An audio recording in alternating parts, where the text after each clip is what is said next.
All right, so I'm going to just leave it alone. So, okay, I think we're good. Awesome. What time we got? It is exactly 6 o'clock. All right. Okay. Just wanted to log in on my computer. All right, I'm ready when you are. Awesome. So we'll go ahead and get started on this beautiful Monday evening. And I'd like to welcome you once again, Mr. Victor Johnson. And last week we got started and I didn't quite give a proper introduction to you, for you and your accomplishments and why our Facebook audience should view you as a subject matter expert. So not only are you a real estate investor, you're a best-selling author, and you also have your own credit restoration company. And not only do you have a credit restoration company, but prior to founding that company, you were working in the credit industry for 20 plus years. And if you could tell us a lot more about your role when you were working in specifically in debt collection, because that's the issue that most of us are having with either maintaining good credit or trying to get ourselves established with being credit worthy. Could you tell us a little bit more about who you are and what you bring to the table? Absolutely. Laquita, first of all, thank you so much again for putting this together. I think this is a really critical information that we need to share with our community, with our friends in this Facebook world and the Instagram world. So thank you again for setting this up. And yes, I have in 1996, some of you weren't even born probably back then, but I started out in the debt collections business, just basically picking up the phone, calling people that were past due on, actually, I was in Atlanta, so it was Southern Bell phone accounts. So these were actual residence phones that were past due, disconnected, and I had to collect on them and work my way through the ranks. And as you stated, yes, I have more than 20 years of debt collections, and most of those years in management, in a middle to assistant director role. So I have an intimate understanding of how accounts end up on credit reports, how collections end up on credit reports. In addition to that, I also had to deal with or manage the compliance for a debt purchaser. So some of you out there may realize that when accounts become so far past due, most of the time it's at that 90-day mark when they become charged off. Mm-hmm. That is when the creditor, the original creditor, original lender that extended that credit to you has to make a decision financially for their tax books, for their fiduciary books. Mm-hmm. They have to account for that account that's no longer being paid on as a write-off. Or a charge-off. Right. And so typically what that does for you as the consumer of that account, that's going to have that account, one, get sold usually to a collection agency. Sometimes it's a contingency basis where they'll have a collection agency collect on it for a percentage. But usually at the charge-off state, that account is sold to a debt purchaser. Mm. And so for several years, I had the fortunate job, I guess, of being the compliance manager for a debt purchaser that goes out, pays 5 to 7 cents on every dollar that you owe for an account, and they have all the legal rights of the original creditor, and they have the ability to contact you just as if they were the original creditor and make efforts to collect on that. Wow. Anything above that 5 or 7 cents or even 10 cents in a high bidding situation on the dollar that they pay, that you pay on, then that's profit for them. So that is profit for them. So my job as the compliance manager was the exciting role of reading through the Fair Credit Reporting Act and also understanding the Consumer Financial Protection Bureau, the CFPB, and also understanding the e-Oscar system, which is the dispute program for TransUnion, and how they will allow creditors and debt buyers to report, remove, or to update items on a credit report. So that's a long, extended title, but I want to make sure people understand that I do have some background in this. in addition to my corporate career in the debt collections and the compliance world, I also have purchased 7 homes through financing under my individual name. So it does mean that I'm credit worthy, that I've been through all the hoops of a lender for mortgages 7 different times in the last 7 years. So that also qualifies me. And this beautiful book, Proven Pathways to Wealth and Happiness, is a book where I outline the different steps that I've taken to improve my credit. So I don't have all the answers. I have probably more than the average consumer, but I'm always looking to learn more. And this is just to share information with people so that you can go do more research. Don't take what I just said and then run off to the races. Take it and say, I never knew that. Let me research it further and then take it and get more information. So anyway, I wanted to put that out there. So thank you, Laquita. Oh, no problem. No problem. I think it's vital during this time that so many people are looking to improve their credit scores. That people are wanting to become more credit worthy, and to be able to partner with an individual who is just not saying what they can do, but actually having the resume behind them that said, okay, this is what qualifies me to do what it is that I said that I'm doing. Not only have I had time in the industry, but I've had time in the industry in a managerial position. And the position that you were in, you were on the side of the debt collector. So you want to know that the person who is helping you, not only do they understand what the debt collectors are doing, but you sat in the seat. You are the debt collector. So you know exactly, so what better place for a person to get expert information on how to deal with the debt collector than from the debt collector themselves, and not in your capacity to say, hey, pay this debt, but you're coming to them in a capacity that says, this is what you need to do in order not to end up with me on the other end of your phone, or some of my employees on the other end of your phone. Or if you find yourself in that situation, this is what you need to do within the legal limits of the law, and how you can improve your situation from where you are now to where you want to be. So I think that's absolutely vital that our audience understands that the expertise that you bring to the table is absolutely invaluable. And this week, for part 2, we were going to talk a little bit. You're going to share with us some tips, some tips to go from that 550 to that 800 credit score, where you want to be. And our viewers understand that it's not an overnight thing. It's not a one-time thing that you have to do, but it's a process of things that you have to do. And so if you could just go ahead and share some of those things with us this evening. So number one, and I always like to start from this standpoint, and number one is mindset. It's really important that we take on a mindset that lets us be abundant, lets us be successful and prosperous. And unfortunately, in the debt business, a lot of people get into these rat races. You may have had a bad situation that caused you to get delinquent.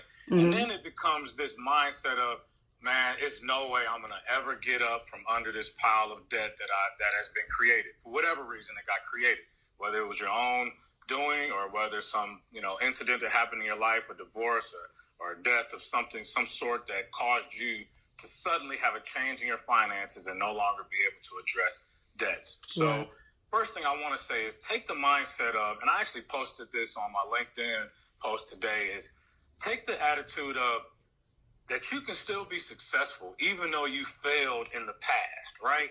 So because you weren't managing your debt correctly in 2015 doesn't mean in 2019 that you can't take on a different attitude and a different approach. So my first number one thing is to get people to accept the mindset that I can get out of debt. I will get out of debt, and I'm going to do it very fast. And what you have to do is write down specifically, and this is by pulling your credit report, looking at all the accounts that you have. You need to know exactly what that number is. And we kind of touched on that last week. So number one is to know what the real number is. Have your mindset right so that you can be ready to accept it and go ahead and move through that process. All right. So the next thing is going to be, once you've pulled that credit report and you see what the real number is, Now it's time to make a realistic goal for how you're going to approach it. And there are several ways to do that. There's going to be some accounts that are inaccurate, that may have some, you may have paid off and it's still showing there, all kinds of things like that. Obviously, those you can deal with either through disputing, or you can get a credit repair company.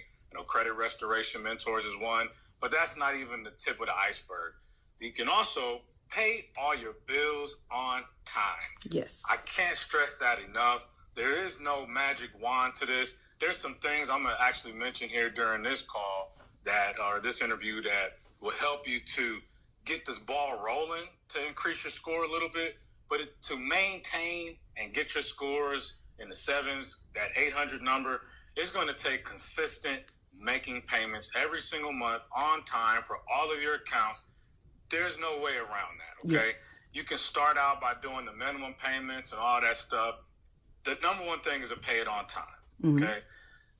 Then you want to make sure that if you can pay it on time, find a way to pay more than the minimum amount. And we talked about this as well last week, and that is the utilization.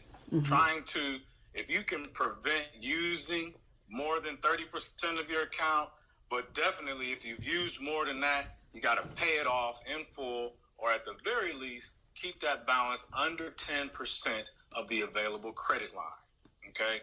So that's another big one. And again, I'm recapping some of the stuff we talked about last week for anybody who may have missed the interview and also may not have picked up the exact quotes that we talked about from last week. So you want to make sure that you have a mindset that is ready to tackle your debts, pull your credit report, know what the real numbers are. That's 2. Number 3, make payments on time. Number 4, start making payments on time that is the full amount due, or at least bringing that balance under 10% of the remaining available balance on that. So that was the recap. I want to talk now, Laquita, about, since we were on the collections piece, let's talk a little bit about what to do with collections accounts. And I think this is a big one that will help people. So before you make a payment on an account that is in collections, you need to jump on the phone and call the creditor, call the collection agency or whoever has that account. Because if you start making payments on an account that's been in collections for 2-3 years and you've not made a payment on it, you could actually hurt your score. How can you hurt your score?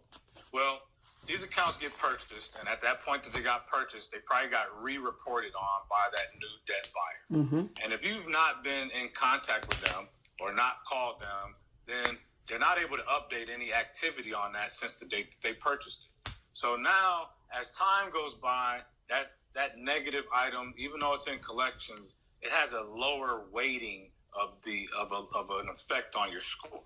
It's still negative, and it still has a negative impact, but it's slowly over time having less and less negative impact on your credit, right? So if you reach out and suddenly start sending in $10 payments or reach out and call them without the intent to pay it off, they're going to document it, and they're going to report, hey, updated activity, and now that clock starts ticking again. I know this because I dealt with it from a debt buyer standpoint. All we had to do is have contact with the consumer, and we can update that there's been activity, and then now there's new activity on the report, and now you got to wait another 7 years or whatever for that thing to fall off. And this account's already 4 or 5 years old.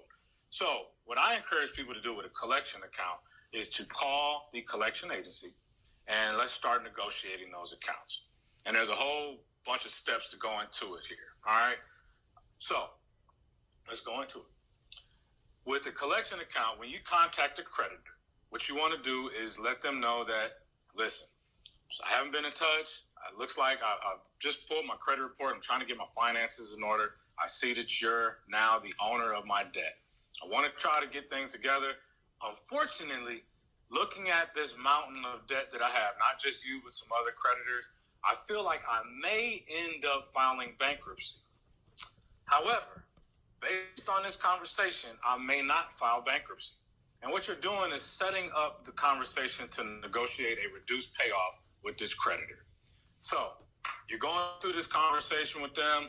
They're starting to feel like, well, wow, I may not get a nickel from this fool if they file bankruptcy.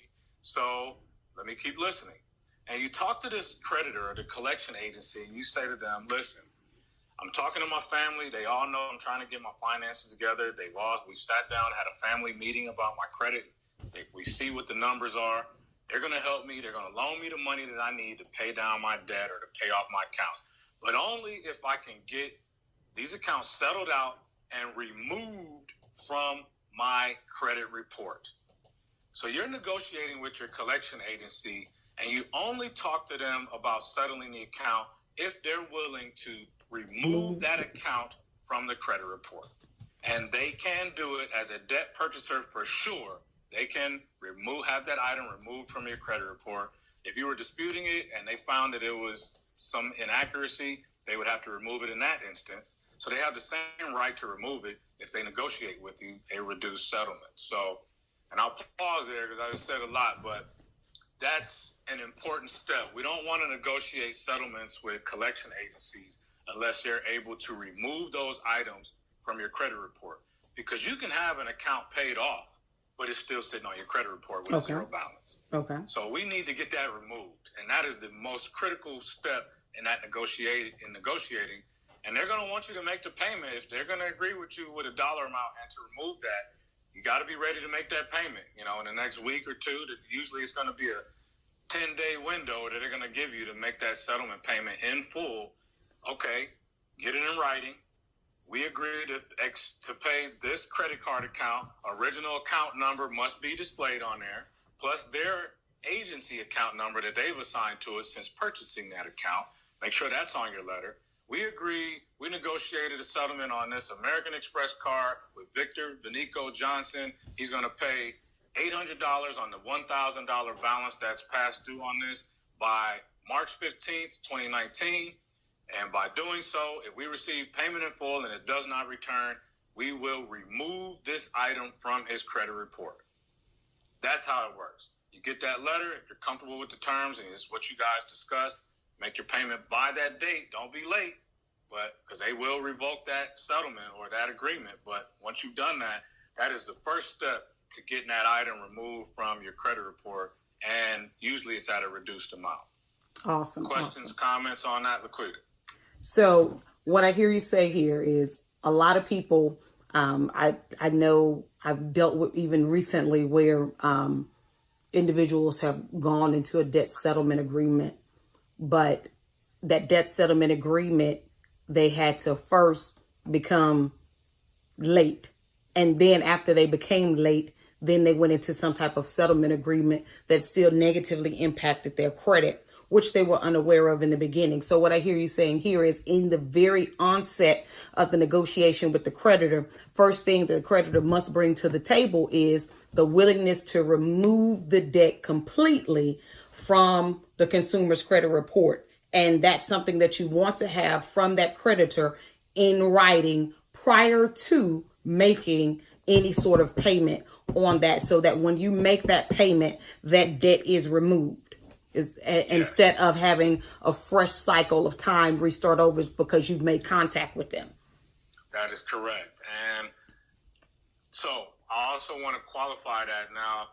I'm talking about negotiating directly with the collection agency, not going through a debt relief company or debt settlement company. And I have a couple comments about those as well. Yes, please comment on those. If you're dealing directly with the collection agency or the debt purchaser, the debt buyer, on a charged off account, that's just exactly what we're talking about. That's in collections. Then you want to contact that collection agency, negotiate the terms. You may not get it done with the collector. You may not get it done with their supervisor. You may have to escalate the call to the manager. And listen, folks, let's not go in on these calls with this attitude like you're big and bad and, negotiating with a bad attitude. You're dealing with somebody on the phone that's probably making maybe the same amount of money as you, maybe less. They're earning commissions. They may not have had a great day, just like you might not have had a great day. And the ability to move you forward to the manager that's going to at least listen to your negotiation is contingent upon you having a good approach to the person who answered the phone. Mm-hmm. So let's not go into these things with a bad attitude, going off on a person that's just a collection agency rep. Talk to them pleasantly. If you're fortunate, you might get the one that actually is having a great day and they're willing to actually help you to hey, look, when you get the manager on the phone, say this. They do this with certain people, but they don't do it with everybody. And you just you get more more bees with honey than you do with vinegar. So let's approach it that way. But definitely get it in writing first. And it doesn't always, you're not going to always be able to negotiate that term, depending upon how much you owe, how long it's been delinquent, what history you've had with that collection agency. A lot of that plays into it. But if you've not been in contact with them, and I can tell you for a fact, the collection agency is like, man, this one's going to go into the no payer pile, and, it's not going to get paid. And you call in with a good attitude and letting them know that you're considering a bankruptcy. Well, if they want to get their 5 or 7 cents back, they need to work with you on that account settlement. So that's how that works with a collection agency. Right. And so with that being said, this is the consumer dealing directly with the credit agency that now holds their bad debt. Mm-hmm. And there's a big difference between dealing directly with the debt collector versus dealing with an agency or a company, an entity that specializes in debt settlement. Let's talk about those, if you will.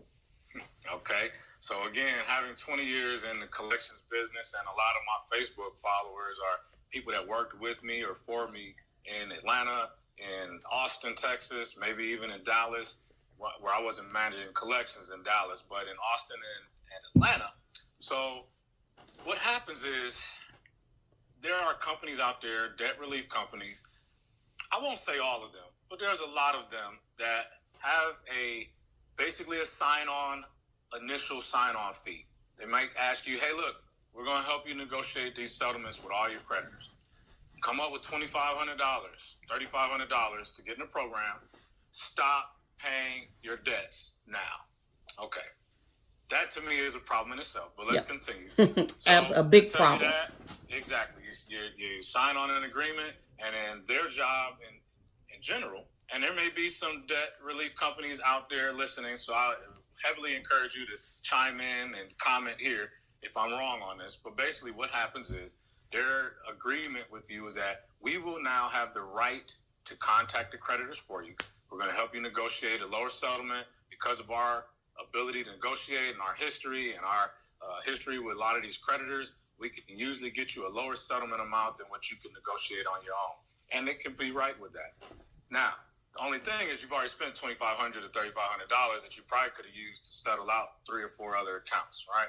So then they're telling you to stop. A lot of them will encourage you to stop paying on the debt so that these accounts can become charged off. Mm-hmm. And then, of course, gives them a better negotiating percentage, or they can get a lower percentage of settlement for you because the account is now charged off.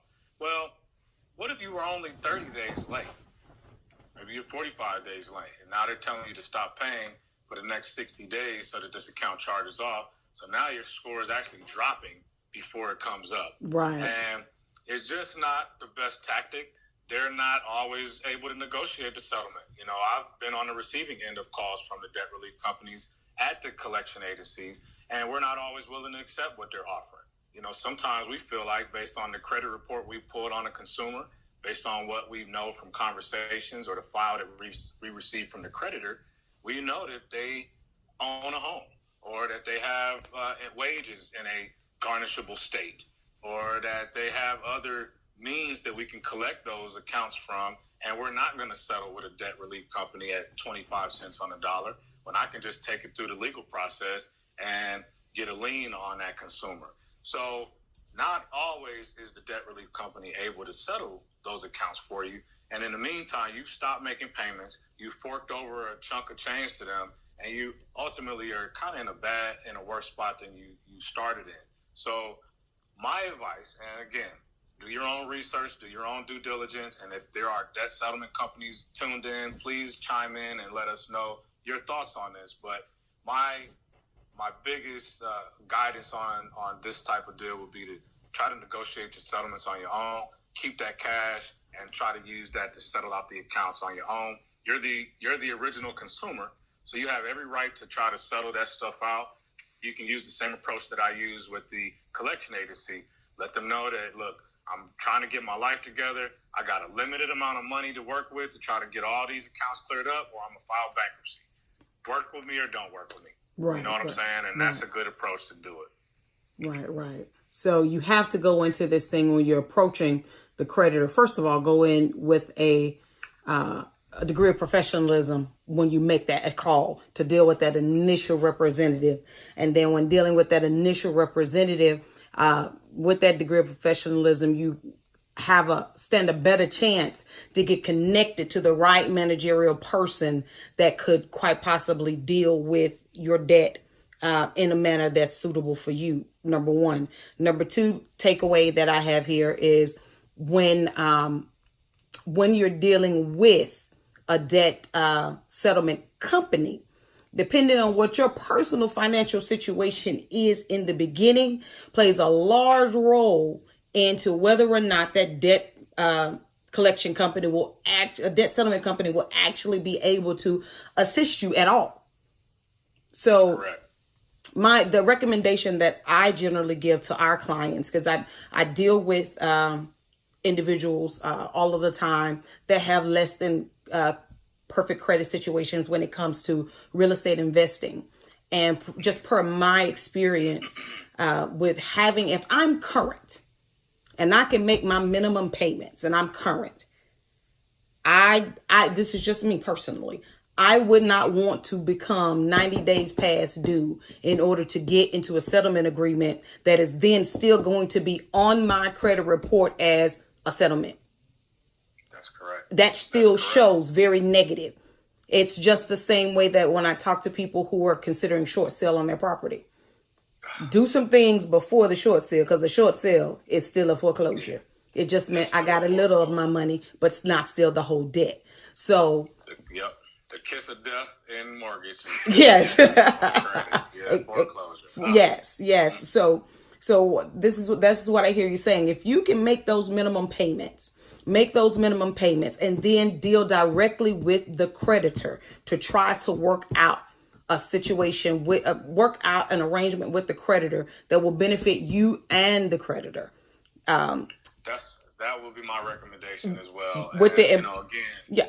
Mm-hmm. The caveat there is the creditor has to be willing to remove the debt. If it's a charged off debt, they have to be willing to remove that debt from the credit report so that it's not showing. And the key here is so that debt doesn't continue to show -1, but 2 as a charge off. Not as a charge off, as a settlement. Because when the next creditor looks at it, they're not going to say, oh, they finally paid. They're going to say, oh, they only paid half or less than half. So this might happen to me. Yes. It's important that you do that. And the other part I just thought about is that when these debt purchasers buy these accounts, a lot of times that same account, and you got to look at your credit reports, people, please look at your credit reports. A lot of times it's on there twice. It's on there from the original creditor, and it's on there now as a debt purchaser now showing that account. So it's important that when you do negotiate that you make sure that letter has the original account number on there, because the creditor may submit to have their account that they purchased under XYZ debt purchaser removed from the credit report. But when you you're also going to get a letter from them once you paid it that has the original account number on it saying this account has now been satisfied in full. We have submitted a request to the reporting agencies to have it removed. But you take that letter yourself, and now you can submit it to the original creditor that has you still showing on the credit report, and then they'll see that original account number matches the one that they extended to you, and they too will have an obligation under the FCRA, the Fair Credit Reporting Act, to remove that item from your credit report. So it's important that you get those before you make the payment in writing with the original account number, and after you make the payment in writing with the original account numbers. Awesome. We have to play an active role in the restoration of our credit. We have to play an active role in our own financial education. Yes. This is not something that you want to just give some money to an agency and tell them get it done, because Right. you'll find yourself repeating a vicious cycle again later. Because when you don't participate and have that active role where you're learning, and you're becoming more financially aware, then you'll repeat the same thing over and over and over again. If we don't break those habits, if we don't understand that we actually have a habit. I know it was a couple of years ago, I was dealing with some friends. Me and my husband were dealing with some friends, and the conversation of debt and credit worthiness and how to get good credit. It was an ongoing conversation with us. And one of the things that we found most frustrating, not just with this particular couple, but with a lot of people, is we have to take some ownership and understand what a bad habit is. Just because you've always done it, and that's because that's the way you are, doesn't make it right. If we have some bad spending patterns, if we have some bad habits, we've got to recognize what they are and then be willing to do something to change. And partnering with companies like Credit Restoration Mentors is key to coming to that place of accountability, being accountable for our actions and every single thing that we do in our finances, and being accountable to someone else who can help us grow beyond where we are. And I like at the top of the call where the thing that you said you stressed the most was changing your mindset. Yes. Changing your mindset. You know, if you're bad with $5, you'll be bad with 5,000. More than likely. Oh yeah. Like Mr. Brown, if you can't be a thousandaire, you won't be a millionaire.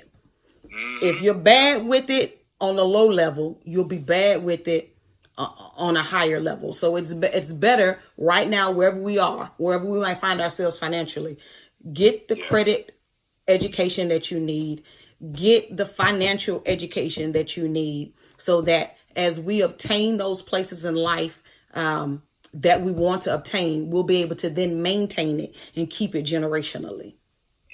Absolutely. Yeah. Absolutely. And so the people get what they're looking for out of this call. They should have already gotten some tremendous information already in these first few minutes. But I also want to give you a couple tips that I used in the beginning before I had all these mortgage payments going in, making my credit score go up. Yeah. The first thing that I did was I actually became an authorized user on a credit card.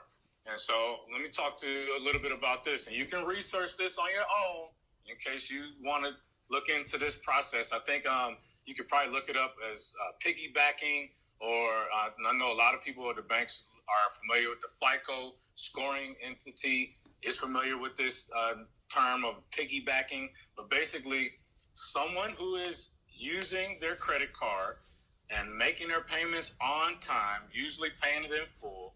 And typically you want somebody that has a line of credit that they've been making payments consistently on for at least 3 to 4 years, so it shows a long pattern of on-time payments. You can be added as an authorized user to that card.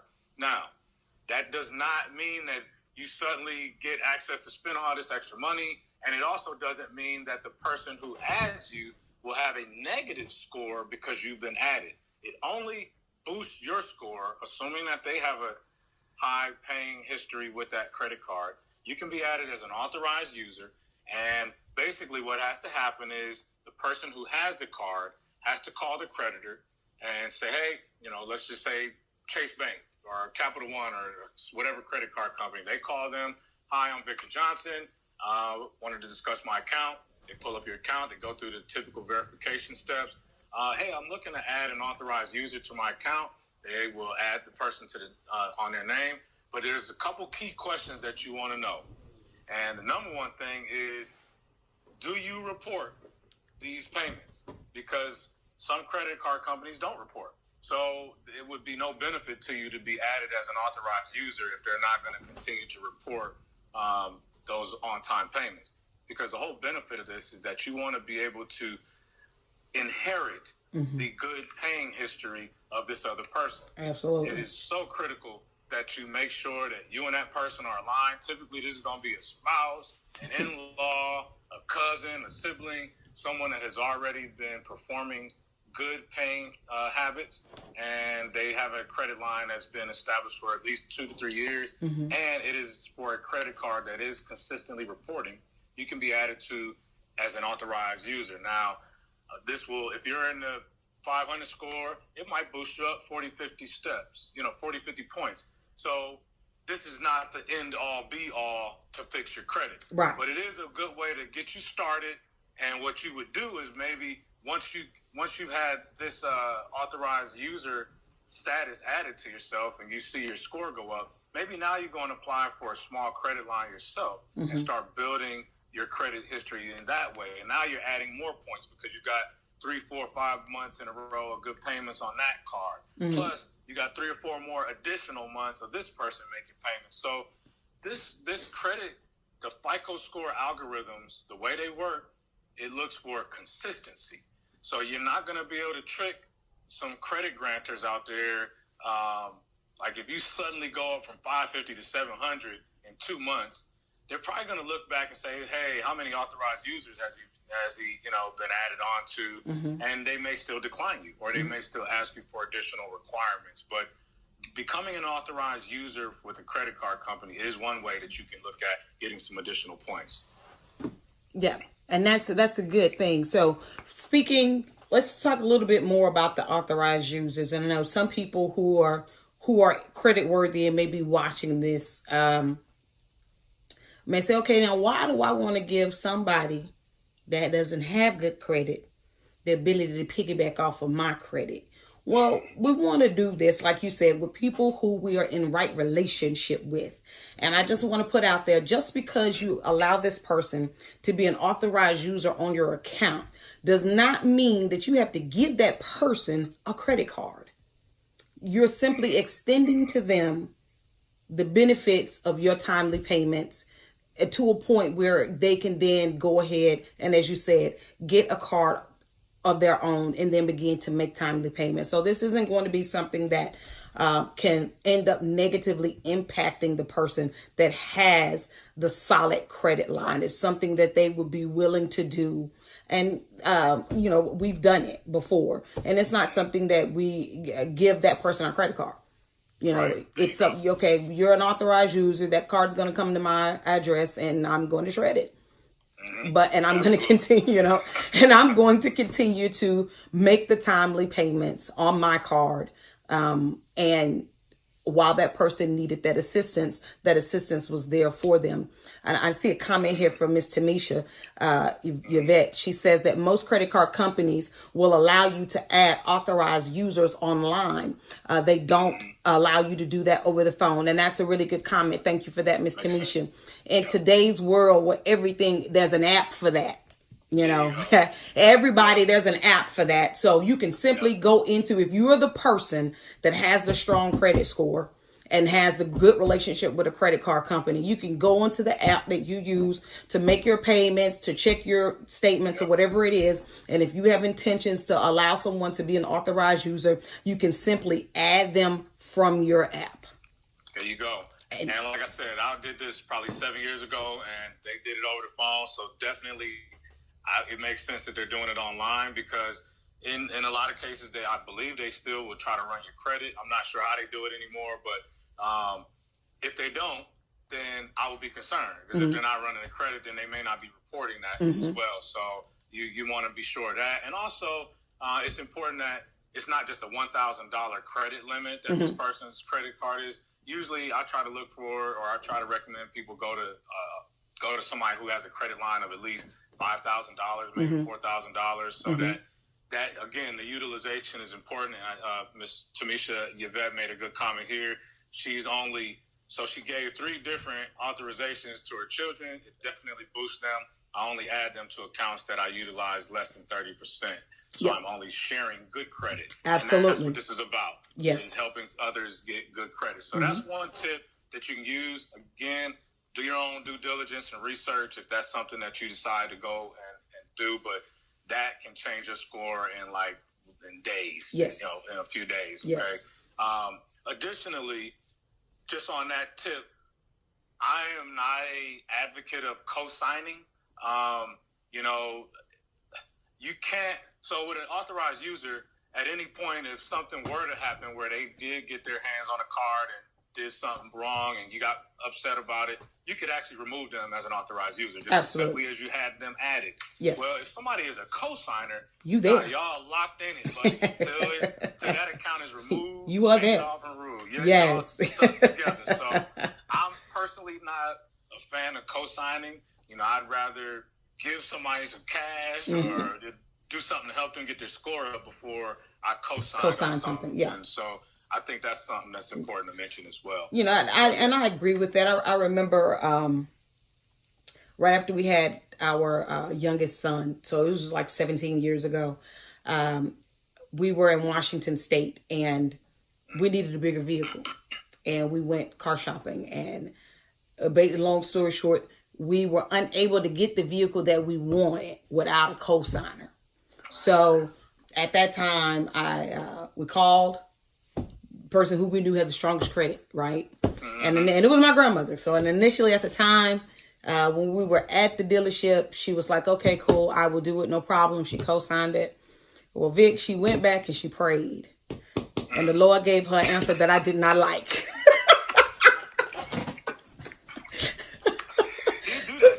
So let's just say we did not get that vehicle. And I just could not understand it. But you can't argue with grandma. You can be mad about it, right? So it's like, what I'm going to say to grandma, I can't talk crazy to her. But now sitting where I am, I absolutely understand why she would not co-sign for us. It was something that we needed to learn. It was something that we needed to learn. Sometimes if you teach a man to fish, he will always eat, right? Well, it's a proverb. I'm paraphrasing it. But if I keep giving you this fish, you just one at a time. So she was teaching us a lesson, We did get a vehicle. We had to pay a bigger down payment on it. We did get a vehicle that fit our family. And it was the type of vehicle that we wanted. We just had to wait. And that waiting was wisdom in our finances, teaching us how to do what we needed to do in order to get what we wanted. And so, I also do not recommend co-signing because absolutely. Like you said, whatever you're co-signing for, you in there with this person, and whether this person pays the debt or not, you're there. And in more instances, the co-signer don't find out that the debt is in collections until it's been there about 90 to 120 days. If I could share some of the conversations I've had with co-signers, and it's so unfortunate. They agreed to make the payment. I know, man, but this contract, you signed it, buddy. It's on you. It's on you. So, it's unfortunate that. But, going back to the story about your grandmother, those moments like that are very humbling moments. And usually it takes something like that where you realize, you know what, I'm too dependent. I'm too reliant upon somebody else to get something that I want or need. And it usually is a moment like that kind of wakes us up or shows us, you know what, I got to do this on my own. I don't ever want to be in a situation again where I can't go get this car without having to ask somebody else with better credit than me. Yes. Yes. Not to mention that the fact that you're probably going to be paying more interest anyway. Without the cosigner, you probably were paying more, or like you say, you paid more down. So it's just, you have to get your credit together, people. It's no way around it. The way that we operate in this country, the lenders, they're tied to FICO scoring is responsible for 90% of bank loan reviews. And so if there's a car dealer, a mortgage company out there, a credit card company, 90% of the time that they're running your credit, it's touching the FICO algorithm to see whether or not you're creditworthy. So the things that we've been talking about these past 2 Mondays are things that will help you improve your FICO score, your FICO credit score, so that you can pay less interest on loans for money that you're borrowing out here and hopefully get approved for things that you want. And I can tell you one thing, Laquita, I just drove through Killeen area, but this past weekend in Dallas, you could tell them taxes done hit the street. Buddy. Oh my goodness, yes. The temporary rich is here. People, please, if you have a credit score under 700, and you got a tax return, and I'm hearing that they're about 8% lower than last year's Yes. because of some of the things that they've done to tweak the tax code, reform. Yeah. You might have earned more money in your paychecks last year, which is a good thing. Mm-hmm. But now you forgot that you made them extra few dollars on your taxes, on your checks every paycheck last year, and now you're getting a smaller tax return mm-hmm. for some people. Mm-hmm. And on average, the Americans are seeing an 8% lower tax return than we've seen in the last several years. And so make sure you're utilizing a percentage of that to improve yourself. Yeah. Maybe it's not credit that you need. Maybe it's something with your health. Maybe it's something that you could do to improve your home to increase the value, or something you could do to fix your car so it can last another year without you having a car note. Do something that will help you with your finances for the next 12 months, mm-hmm. as opposed to looking fly for the next few weeks. Absolutely. Getting some new sneakers or getting a new car that you just financed because you had an extra $500 to put down, mm-hmm. but you're paying 38% interest because you didn't tackle those debts. Yes. Come on, people, let's get smart. That's what these calls are about. Yep. Is to try to help us get over that one sticking point that'll help you to improve the rest of your finances. One thing that I teach my daughter, especially when it comes to getting designer things, right? We were on a family trip, and I was looking at a particular handbag, and if I'm gonna buy the handbag, I'm gonna buy the matching wallet. And for me, I'm gonna buy the handbag that I want, and I'm gonna buy the wallet that I want. But I don't do it often. I may do it maybe if I buy a new purse 2 times a year. That's a lot for me. But the rule that I teach my daughter is, when you go buy that designer handbag and you go buy that designer wallet, that's not a knockoff. If you got some knockoffs in your closet, knock yourself out. I got plenty. But I'm talking for those, who want to go get the real thing.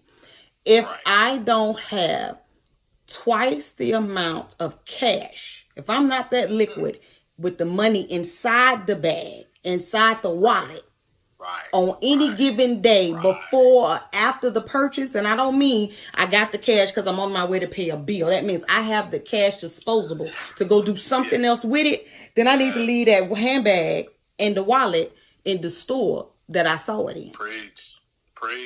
Because just, our ability to afford something has to extend past the moment of purchase. So same thing if I purchase a car.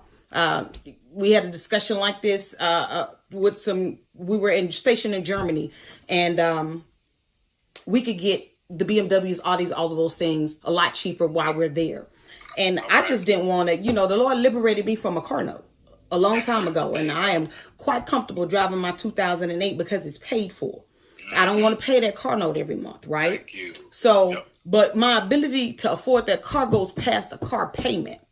It's the car maintenance, it's the fuel, and everything. It's the insurance. When all of those things add up, can I afford that? When the car breaks down, can I afford to get it fixed? If the car gets hit, can I afford the $500 or $1,000 deductible?